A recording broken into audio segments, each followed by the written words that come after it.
G'day guys, Findog here. A couple of days ago I posted a thing on Instagram about the saltwater fly outfit that I use for longtail tuna in Hervey Bay. I asked a few people if they were interested in knowing some details on what I use, so I'm going to give you a bit of a rundown on the rod, the reel, backing, fly line, connection knots and some flies. So here we go. Okay, the rod. I've been fishing for longtail tuna on fly for probably about 6 or 7 years now. I've used quite a few rods. I started off with a couple of Loomis across current and a Mega. Then I started using some Sage gear. I went to a Sage Salt, then upgraded to the Salt HD when they brought out that. But the rod I'm using at the moment is the Sage Igniter. I think you can see it there. That's Sage's fastest rod. It's got the kinetic energy technology. It's very, very fast. It's quick and it's a brutal rod. This is a 10 weight and it will cast all the flies that I use. I'm fishing siliclones, candies, foils, bulkheads, squid, and it'll cast all of those larger flies into the wind. With the wind, side onto the wind, you can generate phenomenal line speed because of the speed of this rod. It's just that fast in recovery, and it's also brutal fighting fish. There's a lot of power in the butt. The last thing you want to be doing is trying to hook longtail tuna on fly and then have a rod that's just like a piece of spaghetti and that folds right through into the foregrip. Most of the fight is up and down, and the fish are lugging under the boat, and they'll start with an initial big long run, but when you get them back, they're just lugging under the boat, and 20 kilo fish will be lugging under the boat for half an hour before you can get it up, and that's with a rod with all of the power that this rod's got. You've got something like a piece of spaghetti, then you're going to struggle trying to get that fish up and lift it, and especially if there's sharks there. You want to try and get that fish in as quick as you can. So that's what I'm using. I'd suggest go and have a look, search around, but if you're going to buy a rod for tuna, particularly longtails, get a fast recovery and fast action rod, extra fast. The faster the better.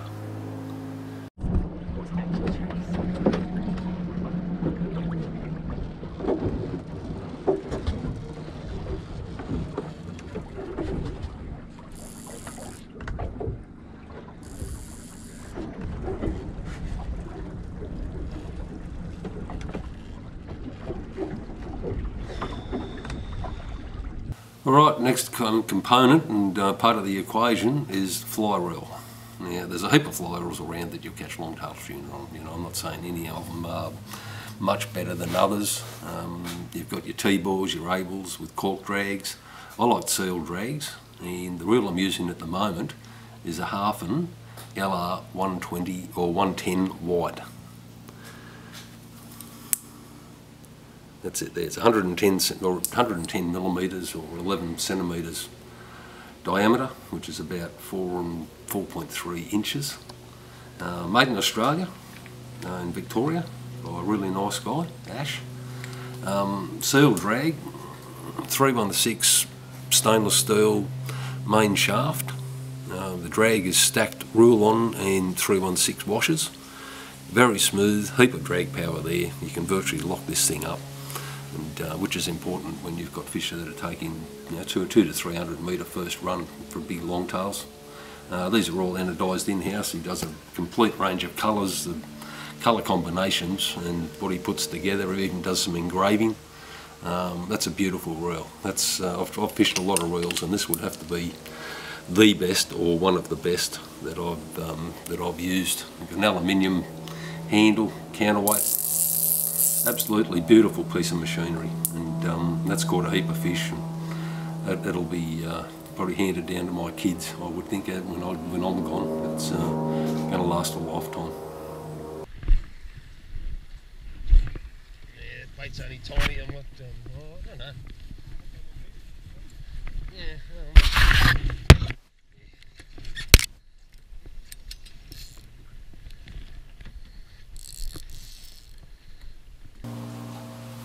Alright, on this reel I've got Platypus Platinum backing. I've got about 350 metres of 50 pound in grey. I don't mind the grey. A lot of people say they like high vis backing.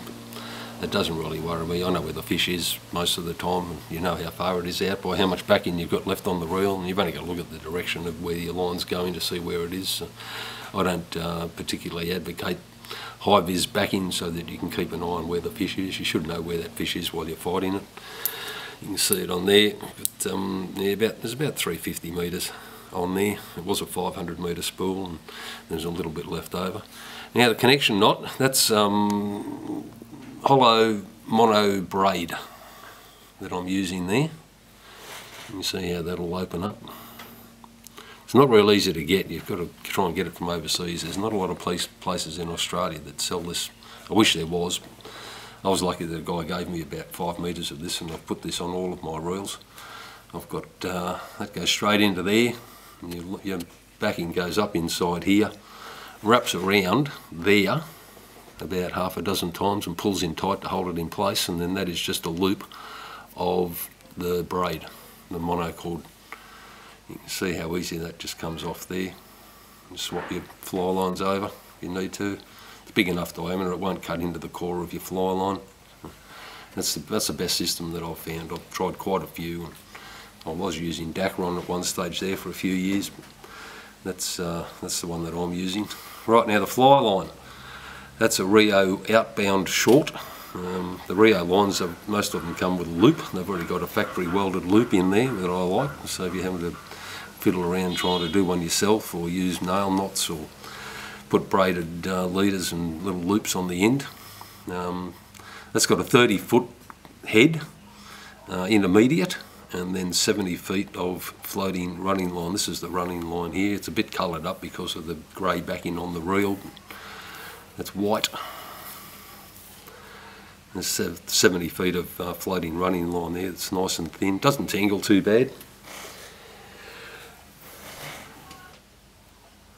Okay, this is the other end of that Rio 10-weight outbound short line. It's clear. I don't know how long that is. I think it's probably about 10 feet or 15 feet of clear intermediate, and then it goes to a blue head, and then you've got your running line behind there. The head and the intermediate clear tip 30 feet. So that line, it'll turn over big flies. It's great in the wind. 2 or 3 false casts and you've got the whole line out, which is important. You're chasing longtails, sometimes you really need to get a cast. The big ones won't get too close to the boat, so if you've got to cast 100 feet, it's good to know that you've got a line that you can put out a 100-foot cast when you need to, just with 2 or 3 false casts and a bit of double haul. Alright, there's a loop on there. The leader that I'm using, that I put in there, is, I've got a Perfection loop on there. That's 50 pound fluorocarbon FC rock. So we've got a Perfection loop on there that loops onto the loop on the end of the fly line. And for big fish, all I'm doing, I'm only running 3 feet of 50 pound, and then I'll go to 3 feet of 30 pound. I've got a blood knot in there that I use. I've got blood knots, all of my leader connections are all blood knot. And then we go down to there, onto the fly. We've just got a non-slip loop knot in there with the 30 pounds. So 6 or 7 foot leader, 30 pound to the fly. This is for big fish, 30 pound. For smaller fish, school fish, and if they're a bit finicky and the water's clear and I've got to go to smaller flies, then that 30 pound, I'll cut that back to maybe 2 feet, and then I'll run 3 feet of 20 pound FC rock fluorocarbon after that, with a blood knot to the 30, and then that same non-slip loop knot to the fly. So flies, that's one of my go-to longtail flies. That's just a 2.0 silicone. It's tied on a RX 280 blue water hook. Just craft fur and silicone. I fish them in a couple of different colours, naturals. And that's my go-to fly. It's got lead wrapped around the hook shank to get it down, because that hollow silicone barrel in there floats. If you've got lead wrapped around the hook, it'll get it down and it'll sink pretty well naturally, and last thing you want to be doing is trying to strip it back along the top of the water when it's full of air and floating. So that's what I'm using for the bigger longtails. The smaller ones will do that, you know. Mac tuna will quite often, they'll get finicky and they'll go down, and they'll be locked in on tiny little bait like this, and little eye flies and something 1.5 inches long, but longtails very rarely. Other flies I use for longtails, candies, foils, things like that, all about 2.0. They're all on TMCO 600 SP hooks. But as I say, the go-to fly that I'm using for the big longtails, and big, when I say big, we're talking 15 to 20 kilo fish, sometimes even big, up to 125 centimetre fish. The silicone. They cast, and that fly line will cast them, it'll knock them out 100 feet into the wind or side onto the wind all day, every day. Alright, well that's a bit of a rundown on the gear that I use for longtail tuna in Hervey Bay. 10 weight Sage Igniter rod, half an LR 110 wide reel, 50 pound backing, Rio outbound short fly line, leaders, a bit of 50, I'm only using 6 foot leaders with a clear tip on the fly line, that's enough. Any longer and you just start getting into trouble trying to cast some of those bigger flies. When there's a bit of wind, you'll end up getting the odd wind knot or a loop.